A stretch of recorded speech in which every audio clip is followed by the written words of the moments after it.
everybody, and welcome to Movie Recaps with Brit. Today, we will be taking a look at a movie titled Innocent Witness. Without further ado, let's get started. The movie starts with a lawyer named Mr. Jung, living with his father and still single. He's an excellent lawyer at a law firm, and his boss, impressed by his skills, praises him and assigns a unique pro bono case. This case involves a murder, where the main suspect is the maid, since she was the only one found present at the crime scene. The prosecutor's entire case rests on the testimony of a 15-year-old girl with autism, Ji-woo, who witnessed the incident. Ji-woo is often bullied at school due to her condition. On that night, she sees an old man with his head covered in plastic, struggling with his maid in a nearby house, as she stood by her window. This sight terrifies her, and she screams until her parents comfort her. Due to this, Ji-woo becomes a crucial witness in the murder case Mr. Jung handles. The following day, Mr. Jung meets the suspect, the maid named Miran. Before questioning Miran, he requests her always to be truthful, and she agrees. She narrates the sequence of events. That night, she heard an unusual sound and found her master with his head wrapped in plastic. When she attempted to assist him, he resisted and pushed her away, making it impossible for her to intervene. Despite her efforts to find something to cut the plastic, she returned to find her master already deceased.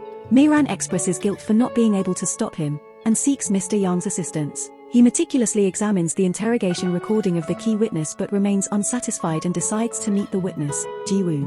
However, Ji-woo's mother prevents him from seeing her daughter at their home. Persisting in his efforts, he consults a child psychologist to gain insight into the interrogation video. The psychologist acknowledges the witness's high intelligence and praises the prosecutor for handling the interaction with an understanding of autism, without manipulating the witness. During the pretrial, as the defense attorney, Mr. Jung requests the judge to bring the witness to court. However, the prosecutor rejects the idea, citing the witness's special circumstances and the potential risks to her health. After deliberation, the judge grants permission for the witness to testify in court. Following the psychologist's guidance, Mr. Jung endeavors to connect with the young girl's world. He initiates a meeting at her school, where Ji-woo is accompanied by her close friend, Shin. After exchanging business cards, he attempts to inquire about what Ji-woo witnessed that night. However, she refuses to respond and disregards him. Ultimately, Shin advises that Mr. Jung must engage Ji-woo using her fondness for puzzles and quizzes to establish communication. During the court proceedings, Mr. Jung introduces a witness who is an expert in forensics. He presents evidence supporting his theory that the victim might have taken his own life. This theory gains further support from evidence showing that the victim purchased butane gas from a supermarket a few days prior. The court accepts the evidence and adjourns to examine the sole witness, Ji-woo.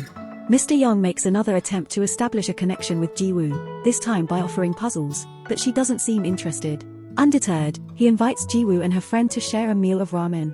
Afterwards, he escorts Ji-woo home, where he finds the prosecutor already present and seemingly close to Ji-woo.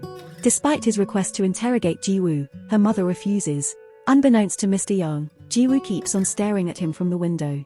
Later that night, she sends him a puzzle, and he gets it correct. Since then, their bond strengthens as they continue to communicate in this way. One day, he embarks on a search to find Ji-woo. He witnesses Ji-woo being coerced by her close companion, Shin, to consume something. When Ji-woo declines, Shin strikes her. Witnessing this, he intervenes, rebukes and labels Shin as an unsupportive friend. With this, their bond further strengthens, leading Ji-woo's mother to permit Mr. Jung's entry into their home for questioning. During the interrogation, Ji-woo reveals that Shin, who always appears friendly, took advantage of her.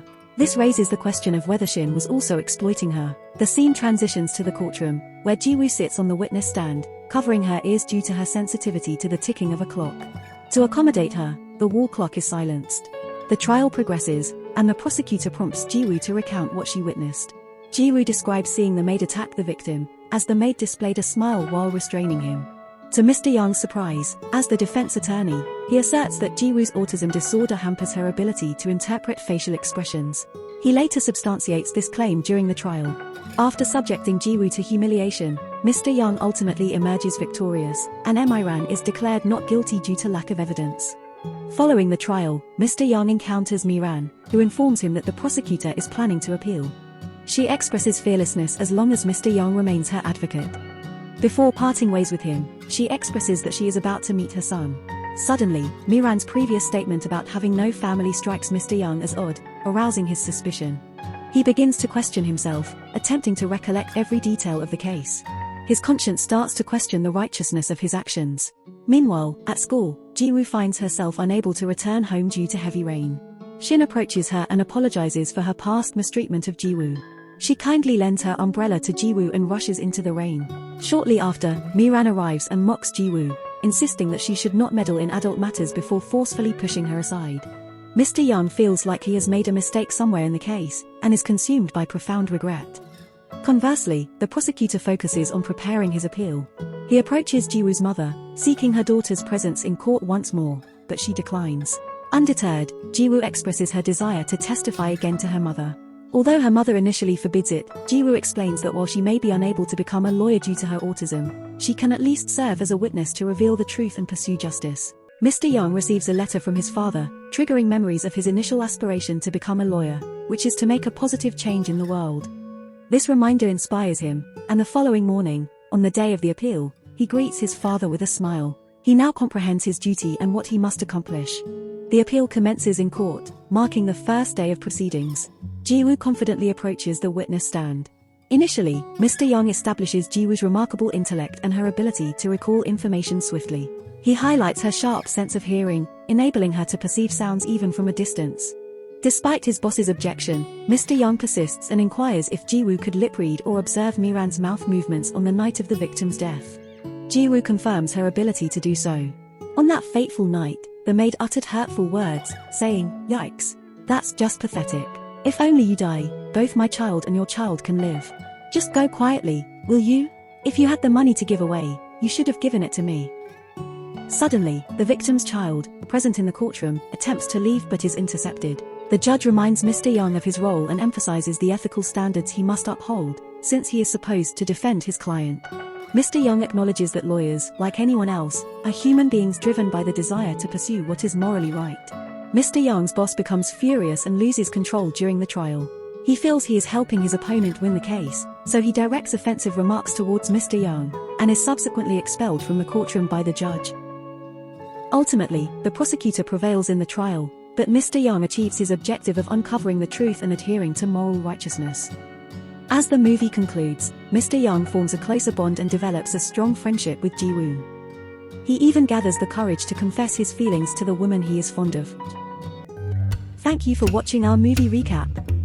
While it may seem simple, it actually took a lot of hard work and dedication to produce.